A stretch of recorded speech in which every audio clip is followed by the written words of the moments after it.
Сайн байцгаана үзэгчдээ. Өнөөдрийн хаас нэвтрүүлэг маань эхэлж байна. Тэгээд өнөөдрийн анхны дугаарт маань дрифтинг спортын талаар бид бүхэнд танилцуулах бол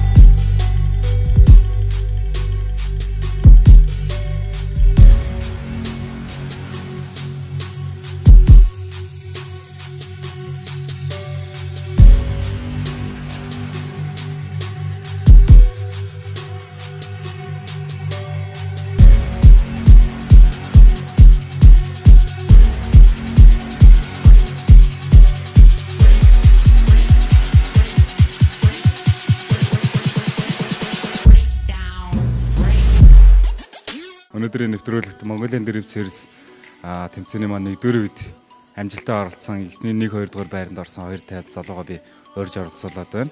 Дууган хүү маань болохоор саяны тэмцээний маань 1-р байрыг эзэлсэн байгаа. Хэн баяр маань болонгод саяны болсон тэмцээний маань бас 2-р байранд орсон 2 залуу байна. Тэгээд за манай ОК иргэдээ хичээлээд одоо хэдэн жил болж байна вэ?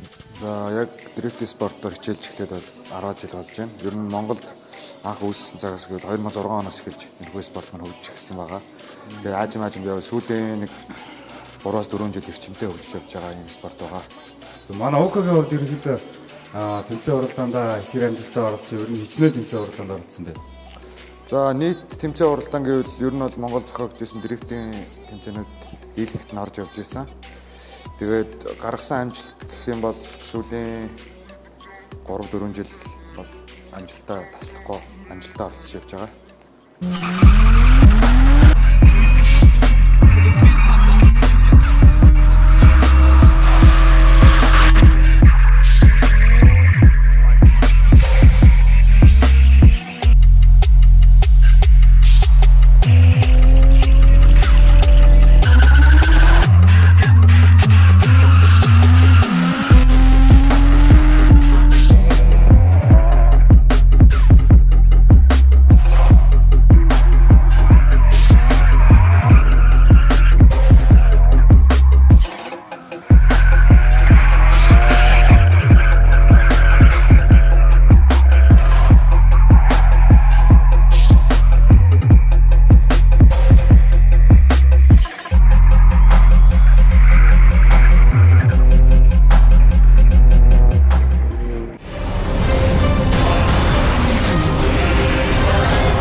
Машин техникийн хувьд ерөнхийдөө ямар хон машин техник хэлж хэрэглэдэг вэ?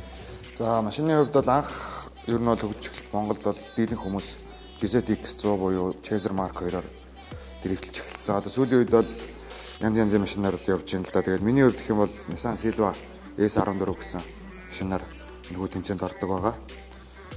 Silva ер нь яг сүүлийн жилүүдэд ер нь нэлийн эрчимтэй бас тэмцээн уралдаанд орж байгаа харагддаг. Тэгээд ер нь Silva-ны ер нь даваа тал юмнууд нь яг юу гэдэг вэ?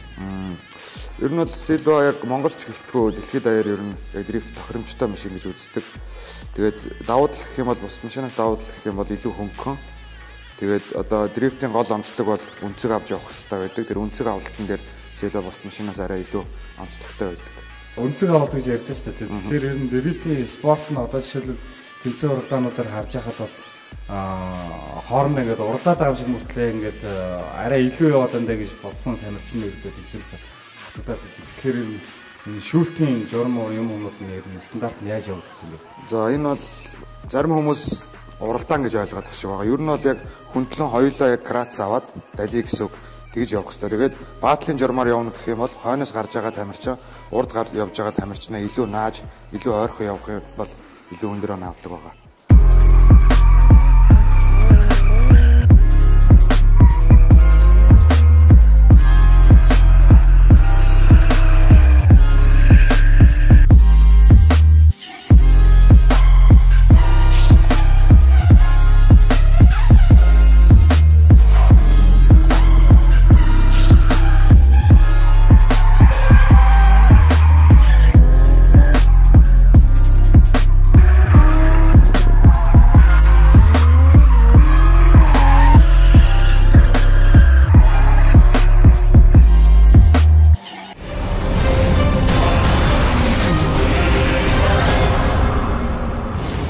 Юу нэ ОК-гийн маань хувьд ирэхэд 10 жил хичээж байгаа маа тэгвэл Эрхмээгийн хувьд маань ирэхэд хэдэн жил хичээж байгаа юм? Энэ спортоор сонирхож эхлээд одоо 7-8 жил болж байна. Тэгээд яг хичээлж мэргэжлийн төвшөнд хичээлж эхэлсэн маань бол 4-5 жил орчим болж. Саяны тэмцээн дээр шаардлага 2 дугаар байранд орлоо шүү дээ. Энэ шиг иргэд амжилтыг үзүүлж өгөө. За амжилт бол ерөөсөө үзүүлж байгаагүй. Үнэхээр их удаан хөдөлмөрөгчийн дараа сая анх удаа шагнал авч байна. Маш их баяртай байсан. 8 жил хичээлээд ерөнхийдөө анхныхаа шагналыг сая авсан юм шүү дээ. Тэгэхээр энэ спорт маань бол ерөнхийдөө өөрөө бол бас маш их хүч хөдөлмөр нэг санхүү авдаг. Тэгэхээр өөрийнхөө машины талаар танилцуулбал миний машин Toyota GT86 гэдэг машин байгаа. Тэгээд SWAP 2GZ гэдэг хөдөлгөөр тавьсан. Тэгээд тийм л машин байна. Өмнө ерөнхийдөө өөрөө ямар машинуудаар тэмцээн оролцоод авч юу? За GZX 100 Chaser гэдэг гүсэг машин ундаг байсан. Анх өмж хэлсэн маань монголчууд маань бүгд л тийм анх Chaser гэдэг гүсгээр хэлжсэн. Тэгээд дараа нь бол GZX 110-аар явж үзсэн. Silva S15 гэж машинаар явж үзсэн. Тэгээ одоо энэтэйгээ одоо 3 жил болж байна. За ер нь яг ингэвэл өнгөрсөн тэмцээнүүдэд оролцсон машинуудаас ер нь хамгийн одоо өөрчлөлт тохиромжтой машин бол GT86 гэж ойлгож байна. Тий одоо баг хамгийн удаж байгаа машин. Тийм цаашдаа ч гэсэн энэ гүзөө солихгүй гэж бодож байна.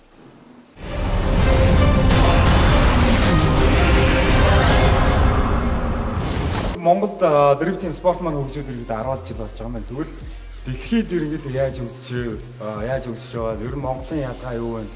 Мөн өөрөө бас олон улсын тэмцээн уралдаанд оролцож байгаа энэ талаар яриад. Дэлхийд гэх юм бол ер нь бол Японоос үүсэл гаралтай байгаа дрифтинг спорт маань. Тэгээд одоо сүүлийн жилүүдэд бол Формула дрифт гэж Америкт маш хүчтэй тийм том тэмцээн гарч байгаа. Тэгээд энд мөн адил Японы тамирчид ордог, Европын тамирчид ордог, бүхэл улс орноос тамирчид очиж ордог байгаа.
Тэгээ ер нь одоо дрифтинг спорт маань чиг хандлага гэвэл хамгийн их үзэгчтэй болж эхэлж байгаа шинэ залуу спорт байгаа ер нь бол. Тий. Одоо миний хувьд олон улсын тамирчтай өрсөлдөж гэвэл түрүү жилийн 10 сард болсон Оросын албаны усаас 6 тамирч ирж оролцсон тэмцээн болсон байгаа. Тэгээд тэрэн дээр олон улсын Оросын тамирчдтайгаа хамт дрифтлсэн. Тэгээд тусгай байр эзэлсэн. Ер нь бол Оросын гэх юм бол ер нь бас хөгжил бол маш дээгүүр хурдтай хөгжиж байгаа Оросд бол. Тэгэд манайхнаас 2 жил дараалж хойно очиж тэмцээнд орсон байгаа. Тэгээд тэр тэмцээнд орсон нэг жишээ бол Эрхмээ маань эрхүүд болсон тэмцээн мөн улаан удад болсон тэмцээнд 2 жил дараалж оролцсон байгаа. За тэгвэл Эрхмээ маань ерөнхийдөө бас олон улсын Монголдоо биш бас олон улсын тэмцээнүүд 2 жил оролцсон юм биш үү те. Энэ талаар ерөнхийдөө бас үзэгчтэй сонирхуулаад ерөнхийдөө бас Монголын тамирчдын төвшин, Оросын тамирчдын төвшин ер нь ямар хөө энэ талаар бас танилцуулаач. Ерөнхийдөө анх 2014 онд их вахт нь олж ирсэн. Тэмцээнд оролцож ирсэн. Тэр тэмцээнд Монголоос төлөвлөж 2 тамирч явуулсан. Нэг нь Монголын Drift King Зориг сайхан. Тэгээд би явуулсан байгаа. Бас төлөвлөл бол залуучууд зөндөө оролцсон, явсан зорьсон залуучууд байгаа. Техникийн саадлах гэсэн. Маш хол очиж тэмцээнд орсон учраас дуршлага багтай. Үнэхээр бидэнд бол энэ спортыг хөгжихэд бас нэг шат агсан болов уу гэж бодож байгаа тэмцээнд очиж оролцсноо. Тамирчдын хувьд ерөнхийдөө хоёр орны чадвар одоо энэ мэдээж энэ бол чадварын спорт. Тэгэхээр энэ дээр харьцуулалт ялгаа юу вэ? Ерөнхийдөө харьцуулалт бол Орос орн гэдэг бол маш том улс гүрэн. Тийм учраас тамирчдын ялгаа бол яалтчгүй байдаг. Тэд нар маань үндсэндээ автомашин хүртэл ялгагддаг тал байдаг. Жигтгэн бүгд тийм одоо автомашин үйлдвэрлэгч орн гэдэг утгаараа ч юм уу машин бүгд жигтгэн хүчтэй байдаг. Манай Монголд бол бас одоо дөнгөж хөгжиж байгаа спорт учраас жигд бас энгийн машинтай хүн байна. Ганц нэг тийм машин хангаж байгаа тамирчид байгаа. Тийм учраас ялгаа өндөр гардаг. Монгол тамирчдын маань одоо машин техникийн хувьд одоо жишээлбэл яг эндээ түүнийг хийж гэнэ эсвэл гаднаас хүмүүс авчирч хийлгэж гэнэ. Ер нь одоо эндээ сэлбэг хэрэгслээ та нар яг яаж авч байгаа энэ талаар ярьдаг байна. За сэлбэгийг бол ер нь бол дандаа гаднаас захиалж авна. Монголд бол бэлэн байгаа юм бол ер нь цөөхөн байдаг. Тэгээд ер нь механик талынхаа ажлуудыг бол бүгдийг Монголдо хийждэг байгаа. Тэгээд сүүлийн жилүүдэд Японоос инженер дуудаж одоо компьютер тохиргоо буюу машиныхаа хүчийг тохируулах зүйл дээр бол Японоос инженер дуудаж ажиллаж байгаа. Тэгэхээр ер нь бол механик талынхаа юмнуудыг Монголдо хийдэг гэхлээр бол одоо жишээлбэл үзэгчд маань тэгж ойлгохтой. Энэ машинуудыг хамгаалахад гаднаас хүмүүс авчирч байдаг юм.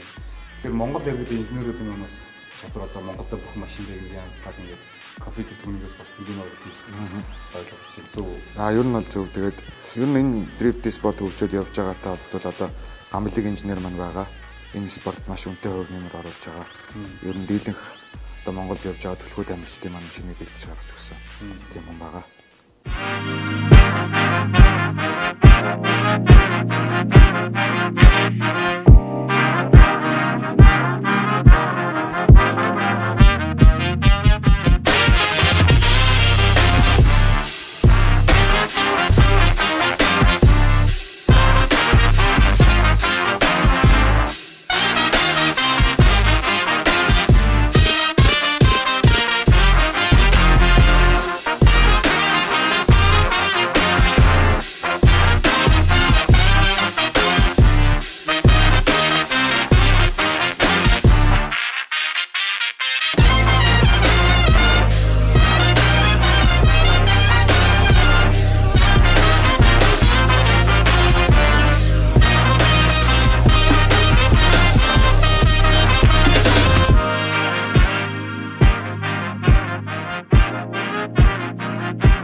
Өнөөдрийн маань нэвтрүүлэгт бол хоёр тамирчин маань ойлоо ирсэн ба тэгээд ууган хүн маань бас техникийн шалтгааны орноос машин техникийг авчир шалаагүй. Тэгэхээр энэ дээр бас машин техник ер нь нэлээд эвдэрлэгийн талаар өнөө талаар танилцуулаач. Мэдээж яг өндөр хурдтай машины RPM байнга өндөр дээр явдаг болохоор ер нь машинд эвдэрлэх хэмжээ гарах магадлал маш өндөр л дөө.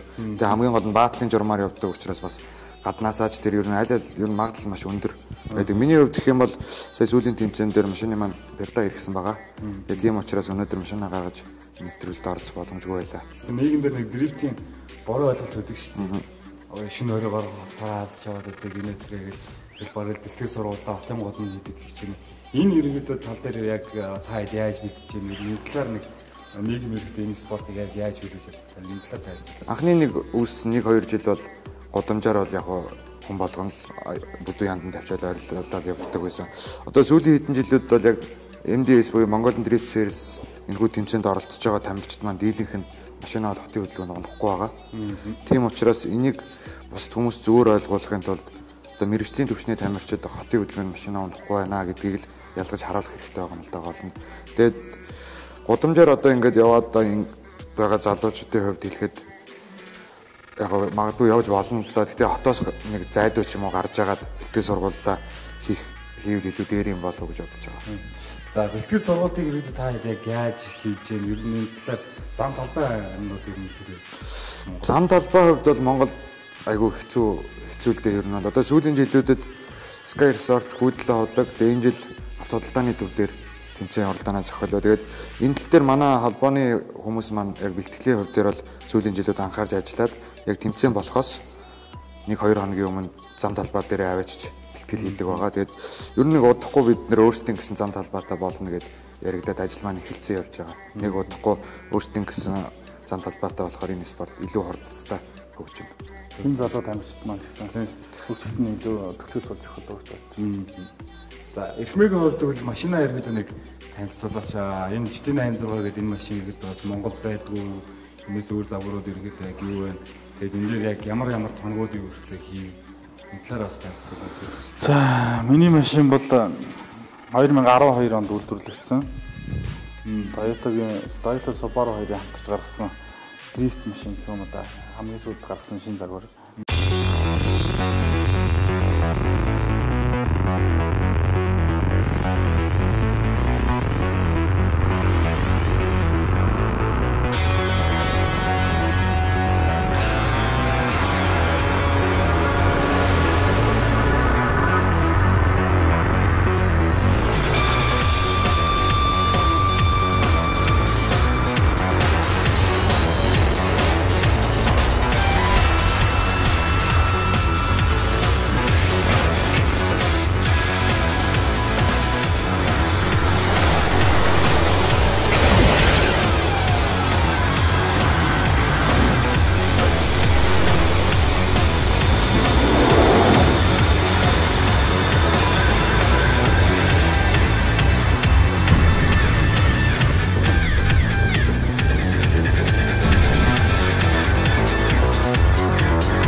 Тэгээд үндсэн хөтөлбөрийг аваад swap 2J хөтөлбөр тавьсан байгаа.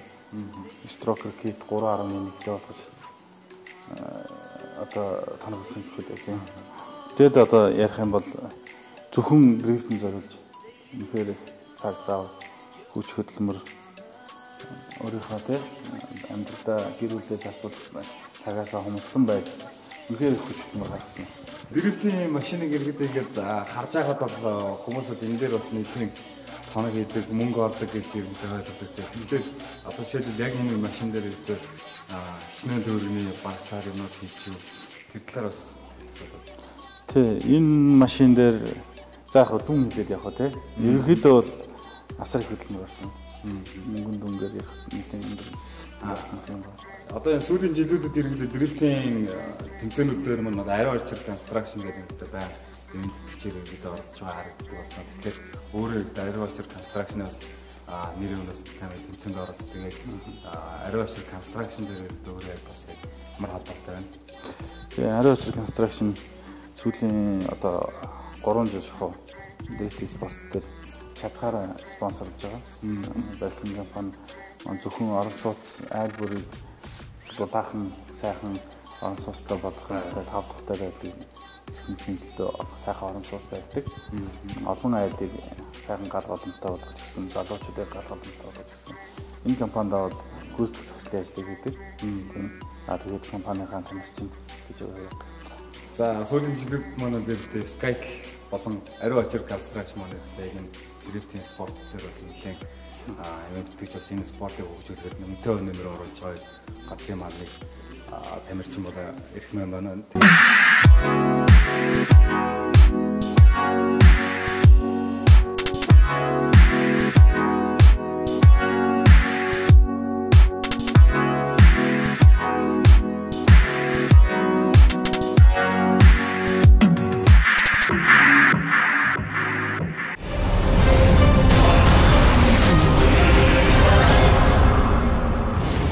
Энэ машины хувьд ерөнхийдөө анх одоо яг мотор хороох нь ямар хөө байв. Энэ үнийг ерөнхийдөө одоо харж байхад бол зөвхөн барил кузул ашигласан юм шиг харагдаж байна л да. Тэгэхээр яг энэ талаар тайлбарлаач.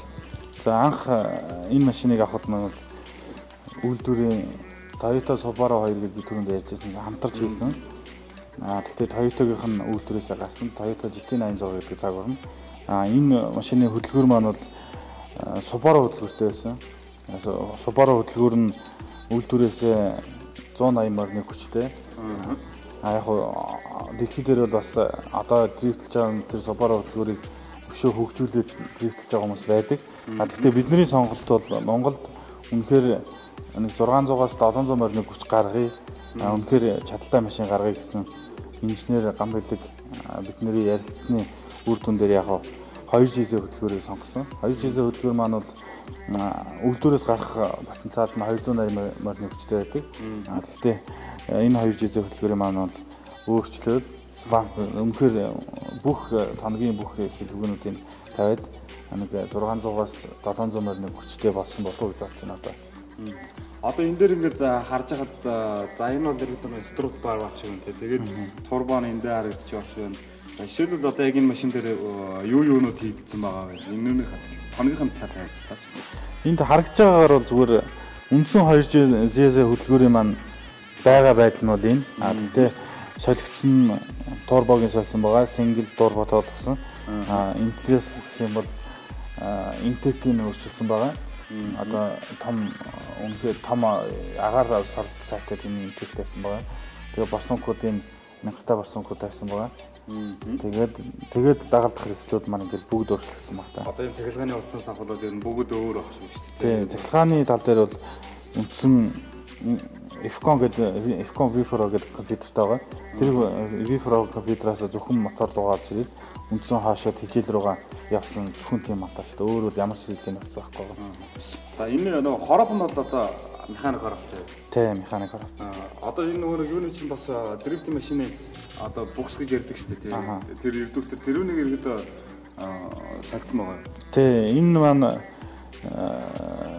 Toyota Supra гэдэг тэрний букстай байгаа.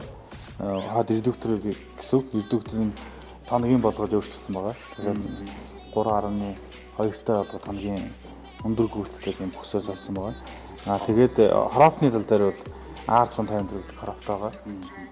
Хороп хүч дамжуулах систем гэдэг одоо клач гэж ярьдаг. Диск, херда дискийн орк брендийн тийм клачтай. Одоо үзэгчд маань яг тэгж ойлгох л да. Турбогийн машинаар дрифтлж болох уу гэдэг. Тэгэхээр одоо энэ бол мэдээж турботой байж энэ 600-аас 700 морины хүчтэй чадлага гаргаж байгаа юм уу? Тэгээ энэ дээр бол бас олон талтай л та. Турбогүй Америкийн том хөдөлгөөрүүд байгаа. LS гэж хөдөлгөөр байдаг. Мундаг хөдөлгөөр. Турбогүй өөр дээр нь потенциал нэмэх тоногуудын тавхлаар 700 морины хүч гаргадаг. Миний энэ сонгосон 2 GZ хөдөлгөөр турботой, үйлдвэрээсээ турботой гардаг. Төвийн турботой гардаг. Миний би бол single турботой болгож тавьсан баг. Одоо Монголд турбоогоор иргэдэг хөдөлгөөнтэй дрифт машин байгаа. Дрифт машин байхгүй. Бүгд иргэдэг турботой. Бүгд турботой. 2 GZ болон 1 GZ гэсэн хөдөлгөөр иргэдэг. 1 GZ, 2 GZ бүгдийг хэлж байгаа. Одоо жишээлбэл энд тавьсан байгаа энэ 2 GZ гэдэг энэ мотор маань яг стандарт машинаараа ярих юм бол одоо яг ямар машин тавьсан бэ? Toyota Supra гэдэг байдаг. Дэлхийд бас нэлээд дээгүүр ордог спорт машин. Галзуур дээр гардаг машин шүү дээ. Тийм. Тэр машины хөдөлгөөр байгаа. Үндсэн хөдөлгөөр нь бол гэхдээ энэ хөдөлгөөрөө бол Porsche Destrucker гэдэг 3.1 болгож одоо үйлдвэрээс гардаг стандарт 3.0 Porsche гин 3.1 болгож өөрчилж арай жоохон том болгосон байна. Машинаас кузиг ашиглан, моторноос барил блокийг ашиглал бос технологийн нэр бүгднийг өөрсдөө нэмж тоногож ирэхэд янздаг гэж ойлгох болох. Тийм. Энэ машинаас бол үндсэн гүйцүүн ашиглагдсан. Хүн гүйцүү ашиглагдсан гэсэн. Тэгээд гүйцүүн дээрээс нэмэлт тоногийн брэндүүдийн дав тавьсан. GT86-гийн Vice-Up гэдэг өнцөг хандлинг гэж ярьдаг, өнцөг гаргадаг юуг тавьсан байгаа. Хойд амарчин энтер гэж бүх юм нэг болчихсон байна. Өрүүл дарахад энэ өрүүл дугууны эргэлт чинь ерөөдөө дрифтинг машинууд бол нэлээд 45 градус шавуу гарч ирдэг шүү дээ. Энийг ерөөдөө та яг яаж шансаж байна? Одоо энэ машин жишээлбэл хэдэн градусын эргэлттэй байгаа юм? Минийх Vice-Up-ыг сая би ярьлаа. Тэр маань одоо тэр өнцөг гаргадаг юуг ярьж чинь гэсэн. Одоо үндсэн гарын хэлж чинь гэсэн. Тэр маань бол 65-аас 70 градус гаргадаг миний машин. 65-аас 70 градус гэдэг чинь бараг буруу гарч ирнэ гэсэн үг шүү дээ. Бараг л тэгвэл үзэгчтэй ерөөдөө бүгдээрээ энэ машины маань моторны талаар ерөөдөө мотор хараад болон явах үед ингээд талаар танилцуулаа. Одоо тэгвэл бүгдээрээ хамтдаа энэ машины салон ямар байгааг бүгдээрээ хамтдаа харцгаая.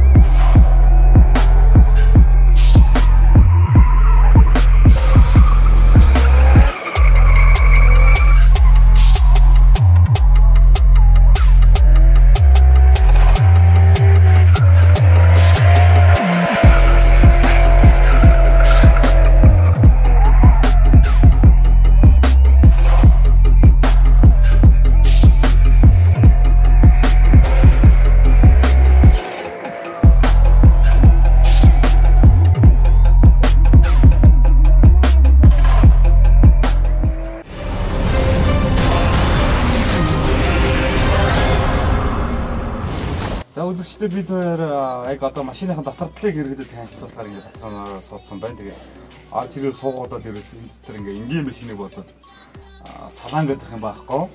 Тэгээд ер нь бол бөөн утас тэгээд энэ төмөрлөл байна л да. Тэгээд энэ талаар одоо ингээд үзэгчдээ бид ямар ачаал батлаа тэрний талаар би одоо та бүхэнд танилцуулахаар эрх мэдийг хамсуулж байна. За одоо жишээлбэл энэ гар картан одоо энд байгаа. Тийм, гар картан. Энэ зүгээр нөгөө нэг татдаг картан гэдэг чинь тэрнээс юугаар ялгах юм бэ? Энэ татдаг картанаас давуу тал нь сайн барина. Ялгааны хувьд бол хойно шингэнээр барьж байгаа. Накладаар биш шууд шингээ хавчигч доромжтой болсон гэсэн. Хаацны педал гэд бас шал өөр байна л да. Энэ бусад машинуудынхаас энэ бас юугаар ялгах? Энэ ямар ач холбогдолтой юм бэ? Энэ яг дрифт спортод одоо зориулагдсан гэх юм уу та Wheelwood брэнд байгаа. Wheelwood маш нарын тооцоололоор барьдаг. Торомц гэхэд машины баг явалтаар барьдаг. Машин өөртөө явж байхад ерөнхийдөө зогсох үед бол яг зогсох газраа зогсоно гэсэн үг шүү дээ тийм үү? За тийм ер нь бол зогсох газар адилхан тооцоо бүх машинууд адилхан зогсно. Гэхдээ энэний давуу тал нь болохоор дрифтэнд маш хурдан конс торомц хаазгуур хэрэглэдэг байгаа. Тэгэхэд торомц баг зэргийн өглөөхэд ерөөсөө миллиметрээр гიშгэж нөгөө барилтын хэмжээний явагдана. Консны асуудал дээр болохоор энэ маань ингээд комор байгаа. Бас үнэхээр тийм нарийн хурдан зөөлхөн арай тийм дрифтэнд аль хялбар байна гэсэн тэр давуу талуудыг үйлдвэрлэгч маань илүү давуу тал болгож хийсэн байгаа. Тэрэн дээр үндэслэж сонгосон тийм. Одоо энэ юуны ховд л энүүгээр ингээ баахан цахилгааны ус тавьсан ингээд баахан гаавч нууд харагдсан тийм. Хянах нь байхгүй. Тэгэхээр одоо энэ хянах юугаа эдгээр баахан дэлгэснүүдээр мэдээлэл авдаг гэсэн үг юм хаа. Тэ ерөнхийдөө цөөхөн ингээд усаа харчин, моторынхаа даралтыг харна, моторынхаа RPM-ыг харж байгаа. Тэгээ boost одоо турботой машин boost контроллоор ингээ харчихна. Тэгэл ийм хэдэн самбар л байгаа. Энэгээр л мэдээлэл өөр бол тийм илүү тоо тийм ба. Одоо энэ ногооноор явж байгаа энэ иргэдэг подкаст байх шиг юм л энэ ер нь дрифтийн спортоор ер нь тавигдж байгаа машин тавигдах стандарт гэж яг юу гэдэг вэ? Энэ заавал подкаста байх хэрэгтэй гэдэг одоо энэ дрифттэй байх хэрэгтэй гэдэг стандарт мэдээж байгаа болоо.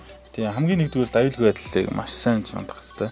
Дамаа олон улсын тэмцээнд дээр юм одоо гадны Оросын бидний одоо явж үзсэн нэг Орос эрхүүгийн тэмцээн дээр шаардлага тавьдаг юм бол заавал каркастай байх хэрэгтэй. Хамгийн нэгдүгээр хүний эрүүл мэнд аюулгүй байдал байх хэрэгтэй. Тэгээ хоёрдугаар касктай байх хэрэгтэй. Тэгээд ямар нэгэн гал энэ тэр гарлаа гэхэд шатдаггүй тийм галын хамгаалалтай комбинезон байх хэрэгтэй. Тийм хамгийн нэгдүгээр төр нь аюулгүй байдлыг тавьдаг. Альч улсынхыг харж байхад аюулгүй байдлыг сайн хангасан байх хэрэгтэй. Миний хувьд бол эрхүү хотод ч тэмцээнд орж байхад ороход бол би машинаа өмнө судлаад ямар шаардлага стандарт байдгийг судалж агаад каркастай байх хэрэгтэй бол каркастай байх хэрэгтэй. Тэрийн стандартын дагуу хийлгүүлсэн. Тийм шаардлагууд байдаг.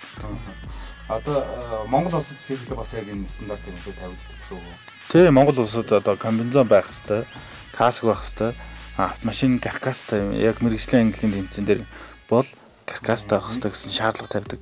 Каркасыг бол одоо манай дээр мэргэжлийн зам утган удахгүй одоо ажил нэхэлцэн явж байгаа утган удахгүй мэргэжлийн замтай болно. Тэрэн дээр бол бүр каркасыг холбооны урдлагууд маань маш хатуу тавина гэсэн. Одоо бол зүгээр каск болон комбинезоныг маш хатуу шаардлага тавьж өмсүүлж байгаа. Тамирчдыг. Гол нь одоо жишээлбэл дрифтийг хийхэд яг яаж явах хэвээр ямар хуу одоо зүгээр ингээд нэг хурдтай явж кардан татдаг юм уу эсвэл зүгээр өндөр хаалсан дээр нэг кон шидэх юм уу тэрүүний талаар яг дуусна. Яаж дрифт хийгээд өнцөг гаргаж явдаг тэр талаар танилцуулж.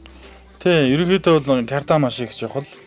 Тийм тэгээд өндөр хурд авах бол одоо манай дээр хөгжиж байхад бол шүүлтийн оноо бол бас өндөр хурдыг хардаг болсон. Маш өндөр хурдтай явж кардан татж орно. Өөрөөр нь хаюулж орно. Тэгээд тухайн тамирчны нөгөө чадвараас л аль талаар нь орж болно. Тэгээд ер нь явцын дундаа ирэхдээ тэгэл хааз конс хоёроор бүх юмнуудаа тохируулна гэсэн үг дээ. Тий, ерөнхийдөө маш хааз конс торомж 3-ыг бол үнэхээр маш хурдан хөтөлж явж байдаг. Одоо энэ ард нэг баллонтай юм тавьсан байна л дээ. Энэ одоо жишээлбэл юу вэ? Энэ бензин ноцоосны боллон байгаа. Үндсэн банкнаас энэ боллонлууд хийжигдээд энэ боллоноос урагшаага моторлууд хийжигддэг. Дрифт спортчин хөндлөнгөөр явдаг тий. Тэгэхэд автомашины маань бензин мэдээж дрифтлэхэд бензин багасж байгаа. Цалхилт үүснээс хамгаалаад одоо энгийнээр явах юм бол цалхилт үүснээс болж ноцоос сорох тиймэрхүү эрсдэл гарах магадaltaй учраас энэ боллон дотор үндсэндээ байнга энэ боллоо дүүрэн байна гэсэн. Үндсэн банкнаас тэжигдээд энэ боллоо дүүрэн хизээч одоо нэг дундрахгүй гэсэн үг л дээ. Тийм. Тэгээд энэ дээр ирэхдээ бас нэг гол юм нэг машины компьютер гэдэг төрөм ярьжсэн тийм. Компьютер нэг Yamaha компьютер гэдэг тэр Fcon гэдэг тэрнийхээ таагаллаар ингэ байна. Тийм, Fcon V Pro гэдэг компьютер хэрэгэлдэг. Одоо монголчууд маань бүгд давуу хэрэгжилж байгаа. Одоо тэр жижигхэн шар одоо гэрэл ассан байна тийм. Тэр Fcon V Pro маань бол монголчууд бол их давуу хэрэгжилж байгаа. Тэгтээ дэлхийд дээр японочууд бол бүгд Fcon V Pro хэрэгэлдэг. Тэгээ Орос руу бас хэрэгэлдэг юм байлээ. Тэгээд яг бас нэг арай өөр систем юм компьютераас давхар хэрэгэлдэг гэсэн Оросд бол. Монголчууд тэгэхээр энэ нэг жижигхэн шар одоо төхөөрөмжлөр энэ машины тэр морины үүж бүх одоо энэ өнөөдөр бүгдийн хооронд нь зохицол бензин зураг тэр агаарын даралт энэ бүгдийн хооронд нь дааруулдаг. Тийм энэ машины бүхэл одоо энэ хүчин шаардлага гаргаж байгаа машины асгад мэдээлдэг бүхэл тийм одоо системийг энэ компьютер жижигхэн компьютер маань мэдээлж одоо зохицуулж яваад гэсэн. За үзэгчдээ дрифтийн машины талаар хэрэгтэй та бүхэнд нэлээд мэдээлэл өгсөн байх гэж бодож байна. Тэгээд 4 сарын 9-нд болсон тэмцээнд энэхүү машин маань ямар хөө ижидтэй явсан, яаж явсныг хамтдаа үздэцгээе.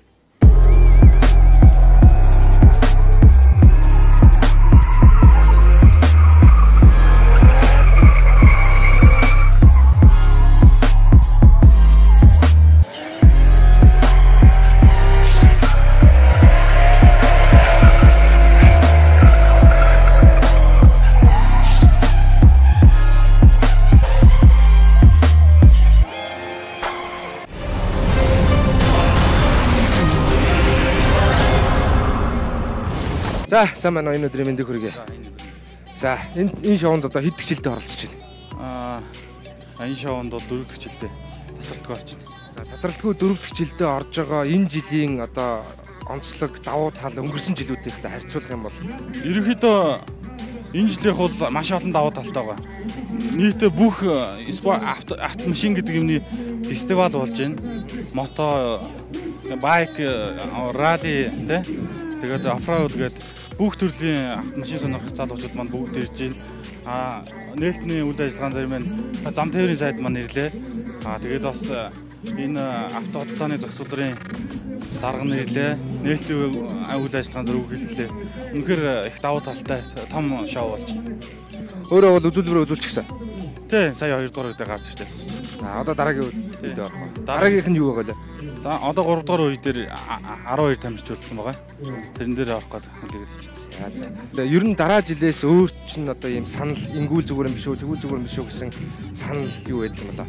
Ерөнхийдөө энэ жилийнх бол маш сайн болж байна. Зохион байгуулалт маш нарийн байна. Үзэгчд маань бас соёлтой байна. Давуу тал үзэгчд маань бас сууж үзэж байна. Тав тухтай байдал үүссэн байна. Тэгээд тамирчдын маань техник маш сайн хөгжсөн байна энэ жил. Техник хангамж бол маш сайн хөгжсөн байна тийм. За, танд амжилт хүсье. Дараагийнхаа шатны.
За үзэгчдээ өнөөдрийн хаас нэвтрүүлэг маань үргэлжлэж байна. Тэгээд сая та бүхэндээ бас дэрвдийн машинууд талаар болон ирэхдээ дэрвдийн спортын талаар танилцуулсан бол одоо ирэхдээ ууган хүүгээс бас хэмжлийн тэмцээн оролдоонууд яаж явагдаж байна. Бас энэ дээр Монголын мэрэгжлийн спорт автомашины холбоо маань бас яг юу хийж байгаа талаар ирэхдээ бас нэг цус танилцуулаач. За манай мэрэгжлийн спорт автомашины холбоо маань нийт энэ жил 6 раунд зохиох байгаа. Сая 4 сарын 9-нд раунд 1 болсон бол одоо 5 сар, 6 сар, 7 сар, 8 сар, 9 сар, 10 сар гэдэг дуустал нийт 6 раунд болно. Тэгээд хамгийн сүүлийнх нь улсын авраг буюу шилдэг тамирчид маань өрсөлдөх байгаа.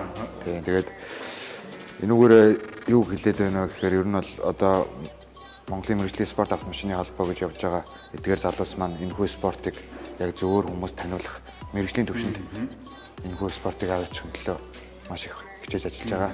Одоо жишээлбэл улсын авраг шалгаруулад төрүүлсэн тамирч нь олон улсын тэмцээнд явах эрхээ авдаг гэсэн.